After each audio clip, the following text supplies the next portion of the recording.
നമസ്കാരം. ധ്യാന നിമഗ്നനായി മോദി. കന്യാകുമാരി വിവേകാനന്ദ സ്മാരകത്തിൽ ധ്യാനം പ്രധാനമന്ത്രി നരേന്ദ്രമോദി തുടരുകയാണ്.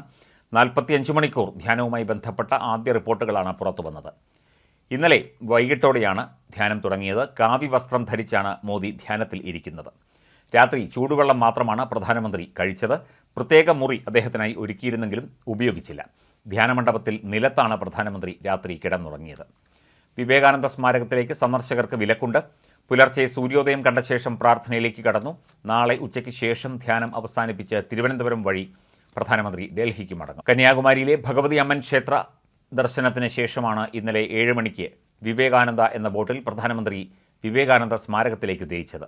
കന്യാകുമാരിയിൽ ഹെലികോപ്റ്ററിൽ വന്നിറങ്ങിയ പ്രധാനമന്ത്രി ഗസ്റ്റ് ഹൗസിൽ വസ്ത്രം മാറി വെള്ളമുണ്ടും മേൽമുണ്ടും അണിഞ്ഞാണ് പുറത്തേക്ക് വന്നത്. ക്ഷേത്രത്തിൽ എത്തിയ പ്രധാനമന്ത്രിയെ പൂജാരിമാർ പൂർണ്ണ കുംഭം നൽകി സ്വീകരിച്ചു. കന്യാകുമാരി ദേവിയുടെ ചില്ലിട്ട ചിത്രവും പ്രധാനമന്ത്രിക്ക് സമ്മാനിച്ചു. ബോട്ടിൽ നിന്ന് ഇറങ്ങി സ്മാരകത്തിൻ്റെ പടവുകൾ കയറി ധ്യാനമണ്ഡപത്തെ വലം വെച്ച ശേഷം അല്പനേരം പ്രാർത്ഥനയിൽ മുഴുകിയ പ്രധാനമന്ത്രി 7 മണി കഴിഞ്ഞപ്പോൾ താൽക്കാലിക പാലത്തിലൂടെ നടന്ന് സമീപത്തെ തിരുവള്ളുവർ പ്രതിമയ്ക്ക് മുന്നിലെത്തി പുഷ്പാർച്ചന നടത്തി. വിവേകാനന്ദ സ്മാരകത്തിലേക്ക് തിരികെ എത്തി 8 മണിയോടെ ധ്യാനം തുടങ്ങി. ഇന്ന് രാവിലെ പ്രധാനമന്ത്രി നരേന്ദ്രമോദി സൂര്യോദയം കണ്ടു.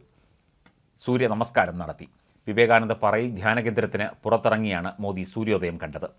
സ്വാമി വിവേകാനന്ദൻ ധ്യാനമിരുന്ന അതേയിടത്താണ് മോദിയും ധ്യാനമിരിക്കുന്നത്. കന്യാകുമാരിയിൽ അതീവ സുരക്ഷയാണ് ഏർപ്പെടുത്തിയിട്ടുള്ളത്.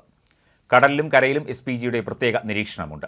അവസാനഘട്ട തെരഞ്ഞെടുപ്പിനെ സ്വാധീനിക്കാനുള്ള തന്ത്രം എന്നാണ് പ്രതിപക്ഷ പാർട്ടികളുടെ വിമർശനം. ധ്യാനത്തിന് തെരഞ്ഞെടുപ്പ് കഴിയുന്നതുവരെ വിലക്കേർപ്പെടുത്തണമെന്ന ആവശ്യം പ്രതിപക്ഷം ഉന്നയിച്ചിരുന്നു. എന്നാൽ കേന്ദ്ര തെരഞ്ഞെടുപ്പ് കമ്മീഷൻ അത് തള്ളി. ധ്യാനമിരിക്കുന്നത് തെരഞ്ഞെടുപ്പിൻ്റെ പ്രചരണത്തിൻ്റെ ഭാഗമായി കാണാനാവില്ല എന്നാണ് കമ്മീഷൻ്റെ നിലപാട്. മോദിയുടെ ധ്യാനം പെരുമാറ്റച്ചട്ട ലംഘനമല്ലെന്നും കമ്മീഷൻ വ്യക്തമാക്കിയിരുന്നു. സ്വാമി വിവേകാനന്ദൻ 131 വർഷം മുൻപ് അമേരിക്കയിലേക്ക് പുറപ്പെടും മുൻപ് ധ്യാനത്തിൽ ലയിച്ച ശ്രീപാദപാറയ്ക്ക് സമീപമുള്ള പാറയിലെ മണ്ഡപത്തിലാണ് മോദി ധ്യാനമിരിക്കുന്നത്. അവസാനഘട്ട വോട്ടെടുപ്പിൻ്റെ പ്രചാരണം പൂർത്തിയാക്കിയാണ് ഇന്നലെ വൈകിട്ട് വ്യോമസേനാ വിമാനത്തിൽ തിരുവനന്തപുരം വിമാനത്താവളത്തിൽ ഇറങ്ങിയത്.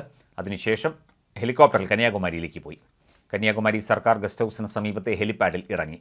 ഗസ്റ്റ് ഹൗസിൽ പോയി ധോത്തിയും ഷാളും അണിഞ്ഞ് ത്രിവേണി സംഗമത്തിനടുത്തുള്ള ഭഗവതി അമ്മൻ ക്ഷേത്രത്തിലെത്തി. പൂജാരിമാർ തളികയും ആരതിയും പൂർണ്ണകുംഭവുമായി അദ്ദേഹത്തെ സ്വീകരിച്ചു. പൂജയും അർച്ചനയും നടത്തിയ മോദിക്ക് ക്ഷേത്ര അധികാരികൾ ദേവിയുടെ ചിത്രം സമ്മാനിച്ചു. പിന്നീട് സുരക്ഷാ ബോട്ടുകളിൽ വിവേകാനന്ദ പാറയിലേക്ക്. സന്ധ്യാവന്ദനത്തിന് ശേഷം ധ്യാനം തുടങ്ങി. അവസാനവട്ട വോട്ടെടുപ്പ് നടക്കുന്ന ജൂൺ 1-ന്, അതായത് നാളെ വൈകിട്ട് 3:15 പ്രധാനമന്ത്രിയുടെ ധ്യാനം സമാപിക്കും. അതിനുശേഷം തിരുവനന്തപുരം വഴി അദ്ദേഹം ഡൽഹിയിലേക്ക് മടങ്ങും.